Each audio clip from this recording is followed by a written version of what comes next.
नमस्कार, मी जावेद तांबोळी. जावेद तांबोळी ऑफिशियल या यूट्यूब चॅनलवर आपल्या सर्वांचं स्वागत आहे.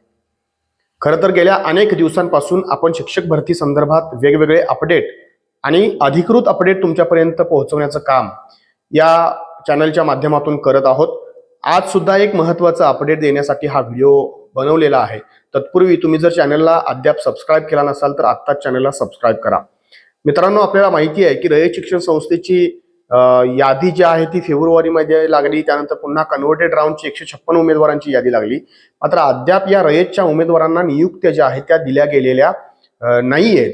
प्रशासन रयतच्या उमेदवारांना नियुक्त्या देण्यासंदर्भात प्रयत्नशील आहे. मात्र मूळ मुद्दा जो आहे तो कोर्टातला आहे.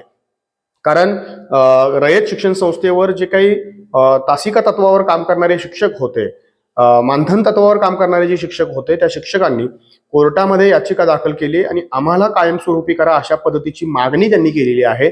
मात्र यामध्ये एक महत्वाचा मुद्दा आहे की 2017 पासून शिक्षक भरती, स्थानिक स्वराज्य संस्था असतील, खाजगी शैक्षणिक संस्था असतील, या संपूर्ण संस्थांमध्ये शिक्षकांची भरती जी आहे ती पवित्र पोर्टलच्या माध्यमातून होणार असं 2017 पासून लागू झालेलं आहे. त्यामुळं परस्पर भरती जी आहे ती करताच येत नाही अशा पद्धतीचा एक स्पष्ट हा मुद्दा या ठिकाणी आहे. या रयत शिक्षण संस्थेमध्ये निवड झालेले जे काही उमेदवार आहेत ते गुणवत्ताधारक आहेत. प्रशासनानं सुद्धा रयत शिक्षण संस्थेमध्ये जे उमेदवार पाठवले ते गुणवत्ताधारक पाठवलेले आहेत. मात्र या गुणवत्ताधारकांना अजूनही नियुक्त्या मिळालेल्या नाहीये.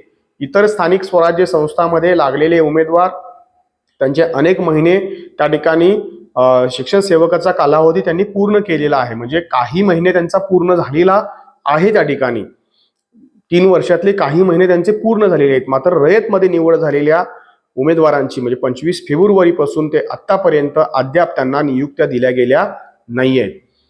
यासाठी एकतरी नियुक्त्या द्या किंवा आमचं समायोजन करा या मागणीसाठी गेल्या 9-10 दिवसांपासून शिक्षण आयुक्त कार्यालयासमोर पुण्यामध्ये या उमेदवारांचं आंदोलन सुरू आहे. ज्यांची निवड रयत शिक्षण संस्थेवर झालेली आहे ते उमेदवार त्या ठिकाणी रात्रंदिवस आंदोलनाला बसलेले आहेत.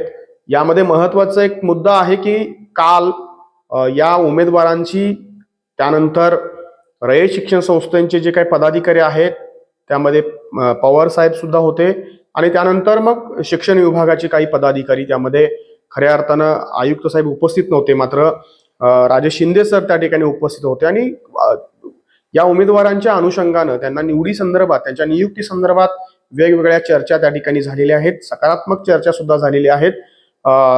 गेल्या अनेक वर्षांपासून डीएड बीएड धारकांच्या आंदोलनामध्ये, स्पर्धा परीक्षेच्या आंदोलनामध्ये सहभागी असलेले गिरीश फोंडे त्या ठिकाणी त्या बैठकीला खास करून उपस्थित होते.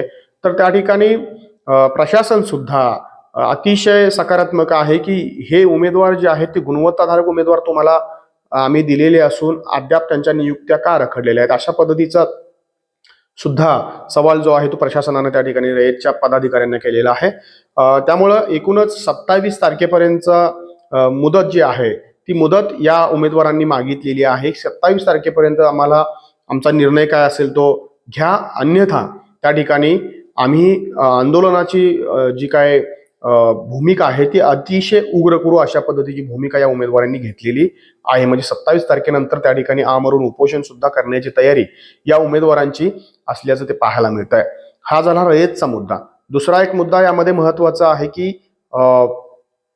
आता 10% कपात जागा ज्या आहेत त्या कधी भरल्या जाणार आहेत. तर 10% कपात जागेचे सुद्धा कामकाज जे आहे ते लवकरच सुरू होईल. त्यामध्ये आपल्याला माहिती आहे की जागा ज्या आहेत त्या मागवल्या जातील पोर्टलवर त्या जागा जाहिराती अपलोड केल्या जातील आणि पुन्हा त्या उमेदवारांना जे आहे ते प्राधान्यक्रम देण्यासाठी त्या ठिकाणी संधी देण्यात येणार आहे. 10% कपातमध्ये सुद्धा जे जागा येतील त्या जागेला तुम्हाला प्राधान्यक्रम पुन्हा द्यायचा आहे आणि त्यानंतर ती प्रोसेस जी आहे, ती प्रक्रिया जी आहे ती सुरू होणार आहे. व्हिडिओ संदर्भात काय वाटतं कमेंट करून नक्की सांगा. व्हिडिओ आवडल्यास शेअर करायला विसरू नका. आणखीन काही प्रश्न असतील तर कमेंट बॉक्समध्ये टाका. कशावर आधारित व्हिडिओ बनवायचा तो सुद्धा तुम्ही टाकू शकता. निश्चितच आपण त्यावर सविस्तर व्हिडिओ बनवू निश्चितच. यामध्ये आणखीन एक आहे की जे लागलेले उमेदवार आहेत त्यांची एक महत्वाची मागणी आहे, शिक्षण सेवक रद्द झाले पाहिजे. त्यासाठी सविस्तर नक्कीच मी बोलेन. त्यानंतर एक मुद्दा आहे की जी आता नव्यानं भरती होणार आहे ती जिल्हानिहाय भरती करण्याचं नियोजन प्रशासनाचा सुरू आहे. त्यासाठी एक अभ्यास गट जो आहे तो नेमलेला आहे. मात्र त्याचे काय फायदे आहेत, काय तोटे आहेत, ती कुणाच्या फायद्याची आहे, काय त्याचे परिणाम होतील या संदर्भात सविस्तर आपण